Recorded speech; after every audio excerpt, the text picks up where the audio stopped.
Ironically, when we first had this guest on our show last year, I referred to her as the mayor of Mobile at the time. She is now the diversity outreach director for the current mayor of Mobile, Mayor Sandy Stimpson. Erica Cooley, thank you for coming on our show once again, ma'am.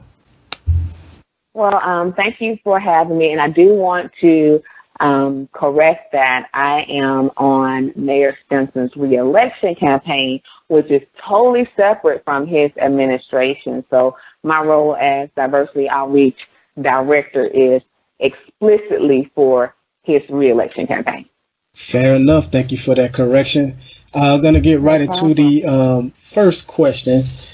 Now, a lot of your criticism has come from the fact that you supported Sam Jones 4 years ago, and as recently as early this year, you were close to supporting him again.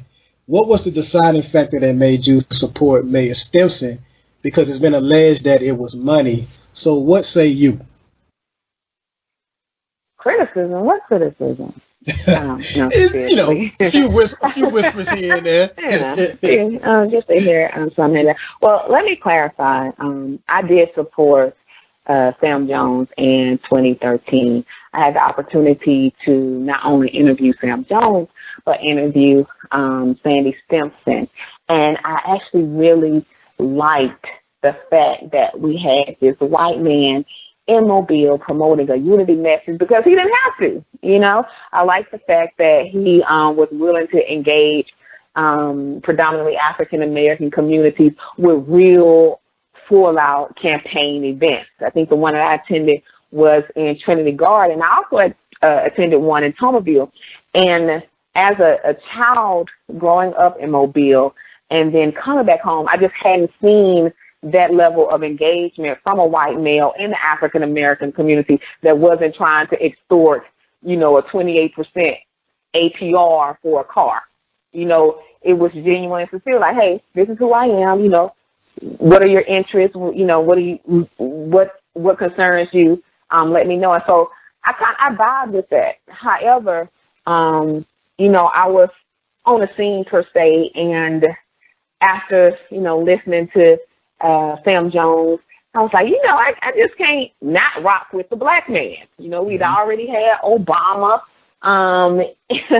going into his second term at the time, and it's just unheard of to not rock with the black candidate. And I wasn't in a space where I could do that just on my own value system. So I did support Sam Jones in 2013.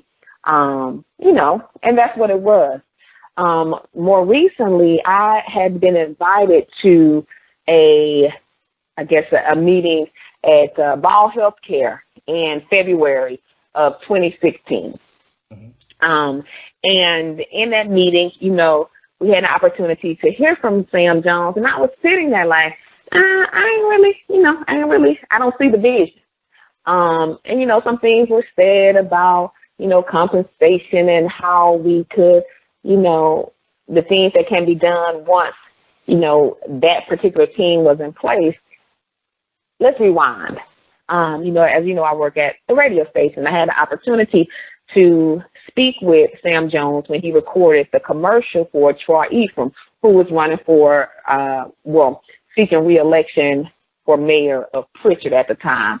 And in that conversation, I told, Sam, you didn't lose because of the fish fries and the blues concert.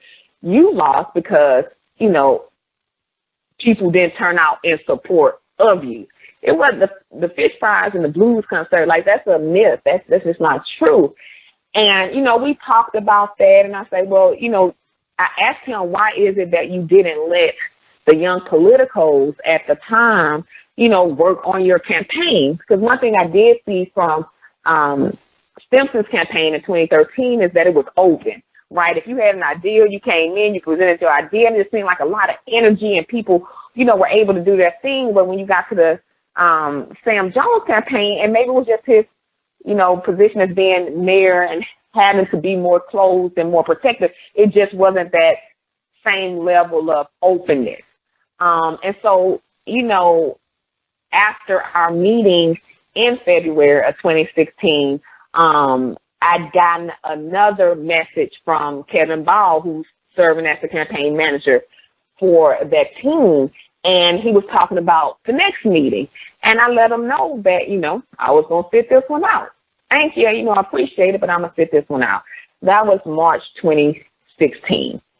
So, in the interim, I started working on Leola Cheney's campaign for City Council District 3, just because I believed there needed to be female, African-American, single mother representation on the city council. It had always been spoken about having equal representation across color lines on the city council because Mobile is majority African-American.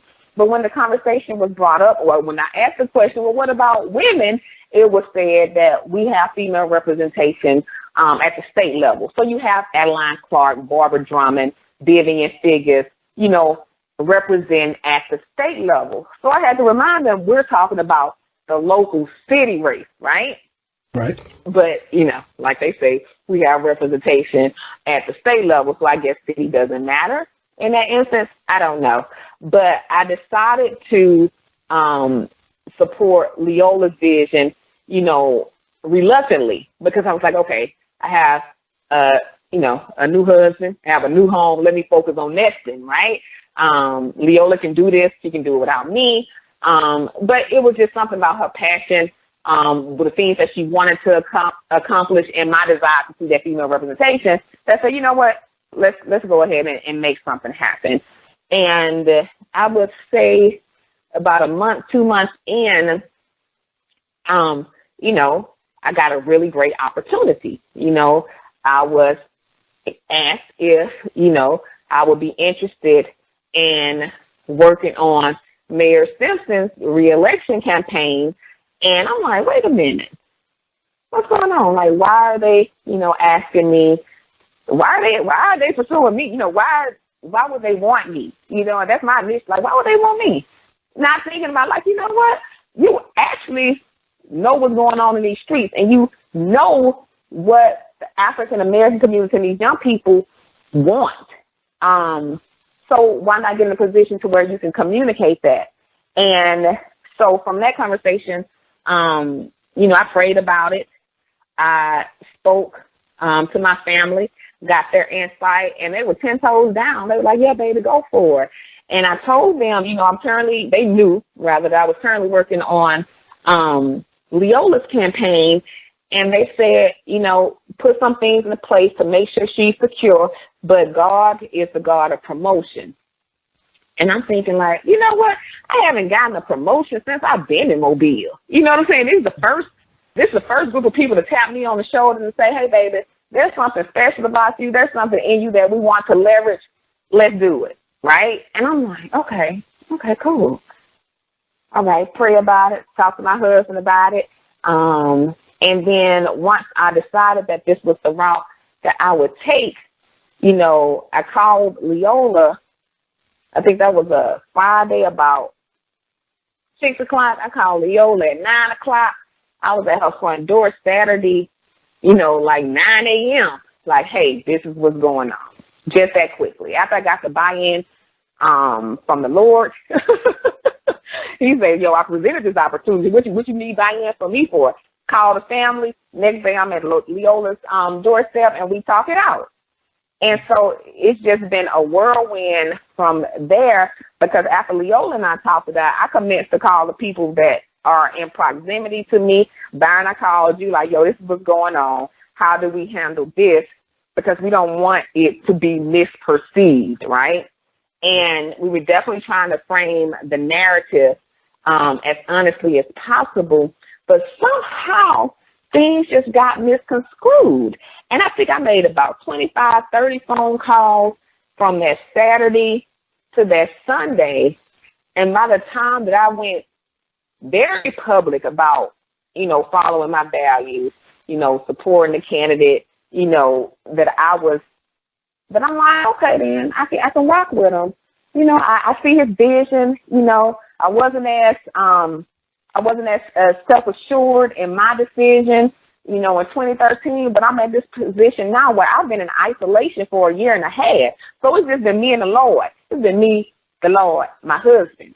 And so my value system started to be solidified a lot more, and I didn't necessarily have the clamor of the streets saying, okay, this is what you're going to do, this is who you're going to be. That started to get shaped as I became, a wife, as I became, the daughter that God always had me to be, and I abided. So, in that space, I was able to create or understand my value system, which was based on the word and the Lord, and I was better to act and stand on it.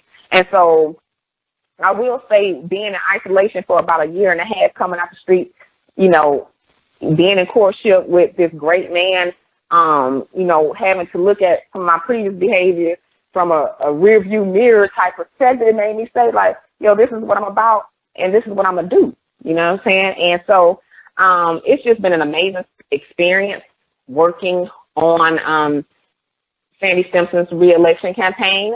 Not for all the foolishness per se, although that has been amazing in and of itself, but just the fact I meet so many amazing people who are so brilliant and so welcoming of unique ideas and, so open to having a conversation and so about Mobile. They're about what's the best way to move Mobile forward. And it's so almost embarrassing when your cousin's acting up and are presenting language that's mad divisive, or things that are just not true, just to get the win or just to get the position. And you sit in this group of diverse people like, dang, old cousin, I'm acting up again. Well, I'll say this: a lot of the personal attacks that I've seen against you have been quite unnecessary. It's one thing to disagree with your candidate, but it's another thing to, when you get into the coon calling and all that kind of stuff, it's unnecessary and it doesn't benefit their candidate. And that's something that I will relay to Mr. Jones's supporter as well. My next question before I let Frank jump in is, from afar, many have felt like Mayor Stimpson hasn't been vocal enough on domestic violence and some of the murdering of the women down there. He brought Trump there on the city's dime. Mm-hmm. The police video of Michael Moore hasn't been released, and the whole connection with Comic Cowboys. Did any of that make you at any point reconsider your support for his re-election campaign, or did you see way more positive in him that outweighed some of the criticism that he's gotten? Well, I understand totally that the positive outweigh the criticism, right? And so I look at things like Mayor Stimpson ending Operation Impact, which was a campaign in place that featured the Jump Out Boys that basically criminalized communities instead of focusing on the actual criminals. And to know that he adopted Obama's 21st century policing policies that said, okay, he wants to get it. You know what I'm saying? He wants to get it. Because for me, I used to see the Jump Out Boys when I stayed in New York City. And I would see these young African-American males just spread eagle on the ground for no reason, like they were walking in front of me as I'm coming up Adam Clayton Powell Boulevard. And all of a sudden, police jump out and they spread eagle on the ground or the wall. And it was the most dehumanizing thing. So to know that Mayor Stimpson was saying, nah, that's not going to work in our community, that was a plus for me. To know that he ended or reformed the municipal court system in a way that even President Obama had to say, you know what? Y'all get a gold star. Y'all are doing it right, or y'all are getting it right because they're no longer penalizing poverty. And I don't know if you all just made the connection when you have things like the Operation Impact and the Jump Out Boys, and communities are now on the defense because there are high level of arrests in their communities for whatever. You're now having to pay money to stay out of jail, and you're having to pay money to the court system, and you're having to pay money to attorneys. That creates a system of perpetual poverty for people that barely got it. I'm not okay with that. So when you talk to me about his affiliation with the Common Cowboys, and I know that, he was just entering the political arena, and somebody said, you know what, you need to go affiliate with these people because these are folks that you never affiliated with. And then he look up in 2016, 2017 and see like, yo, I'm not going to affiliate with this foolishness. Like, this is not how I'm going to rock. I'm going to excuse that because there are things in my past that I have affiliated with that, if y'all choose to bring it up, I'll address it. But I have to go ahead and say that's no longer how I rock. That's not my value system. And so I can no longer align myself. Now, if you want to crucify me for what I did in my past, let me go look up in your past and see who you still associate with. Do you still associate with the dude that beat his girl till her brains, on the concrete? Do you still affiliate with the type of music that dehumanize our women? Like, at some point, people reach a level where they're no longer willing to affiliate. And so I extend that grace to him because I recognize the things that he's done from a policy standpoint is a lot greater than what he's had to do from a social standpoint or a personal relationship standpoint, if you can understand that. Hey, Erica, how's it going? This is Frank, and Frank. I can just hear the passion in your voice, the way you've been answering the questions. It's very, very, very moving just to hear your passion and your reasoning and everything like that. And I think that even if somebody doesn't agree with your position in the campaign, they can at least understand your perspective, which is something that I feel like has been missing a little bit from the campaign. And so with that as the backdrop, what do you feel like is the future? Because we have all this buildup, and the election is going to happen on August 22nd.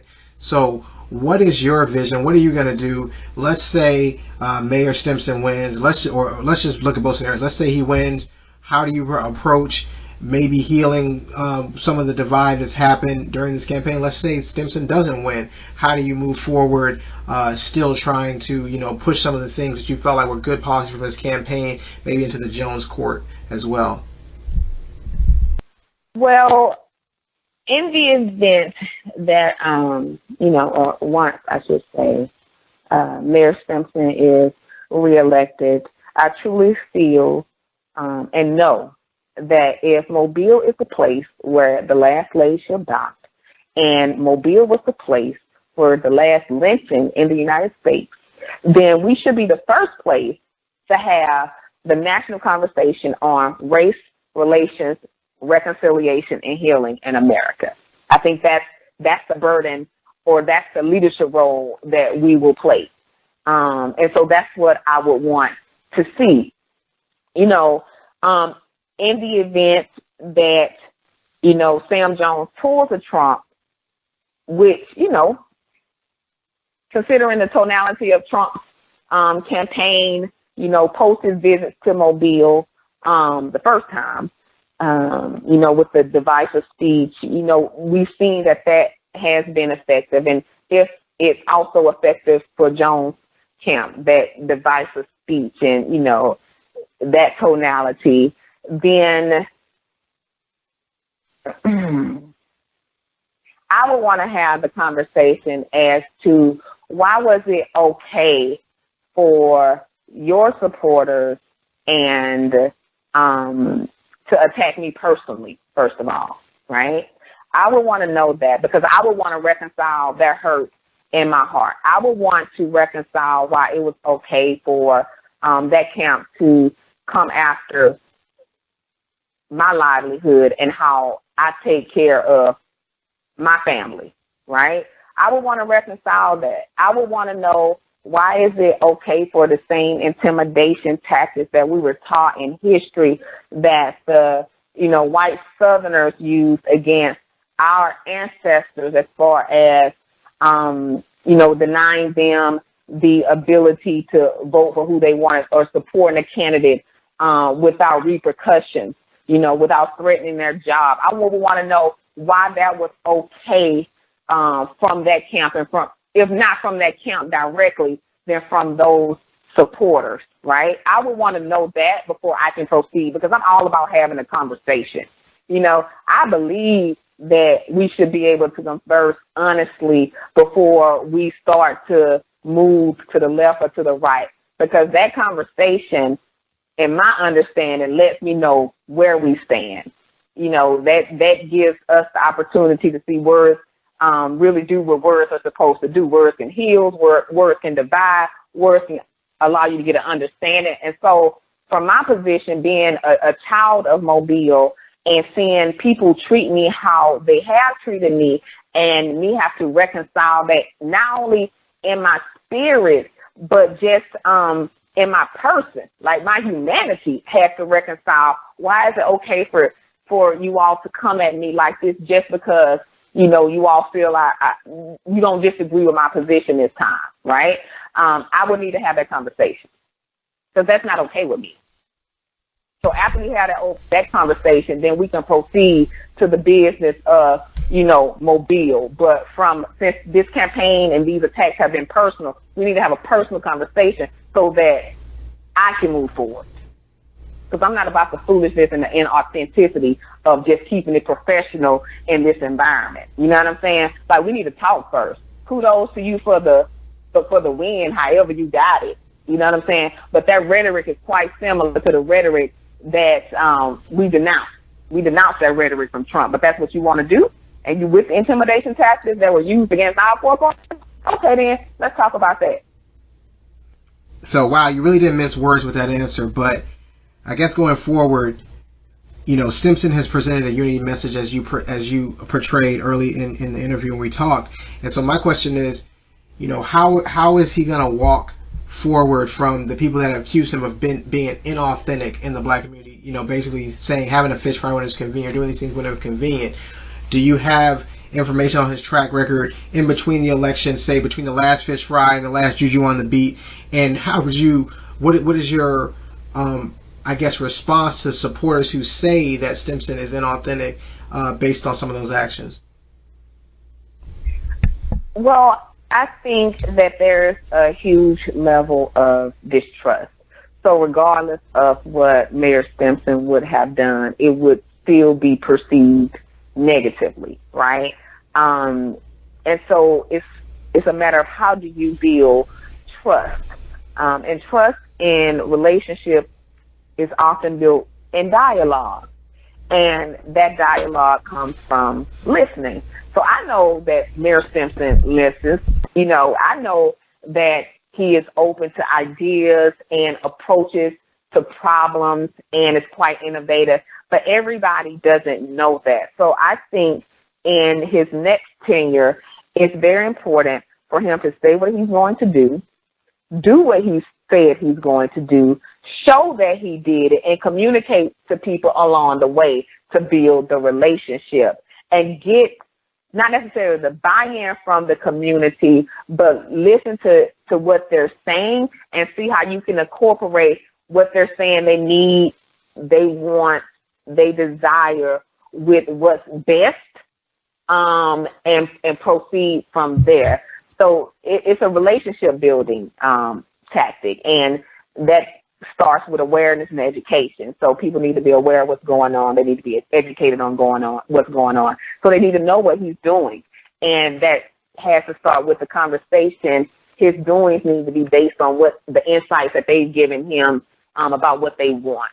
And it's similar to what he did before. Back in 2013, after elected, he did a tour of the city where it was like a map of Mobile, and he was in communities, sitting there, talking to people about what it is that they wanted to see. But somewhere in the fray, that got lost, right? So I think, going into 2017, 2018, that it's going to be very important that they create almost like a media channel that promotes what's going on in our city in a way that resonates with Mobilians and that they are aware.